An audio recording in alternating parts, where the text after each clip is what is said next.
Strawberry rhubarb pie is one of those desserts that just says spring is finally here. You get the sweetness from the strawberries, a little bit of tang from the rhubarb, and all of it baked inside a beautiful flaky pie crust. Let's start with fresh strawberries, chopped rhubarb, some sugar, a little bit of lemon juice and lemon zest, and cornstarch. That's very important. And mix it all up.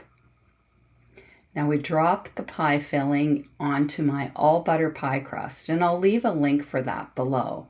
But to top it off, we want a beautiful lattice crust.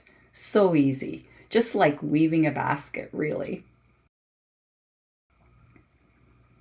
Lattice pie crust tops are great for fruit pies because they let the filling cook more evenly, and that's how you know when the pie is done, because the pie filling will bubble up inside and over the lattice topping. So it's good to put your pie on a pan when you put it in the oven to bake. If fruit pies sometimes give you trouble, especially soggy bottoms, I have a free guide, and I'll put a link to that in the description below. There, that's perfect. And to make it easier, let's just crimp the edge with the tines of a fork.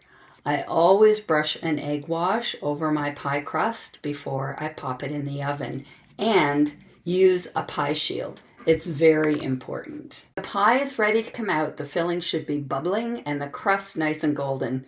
This is always the hardest part, letting it cool long enough to slice. But once you do, you'll see that gorgeous strawberry rhubarb pie filling inside.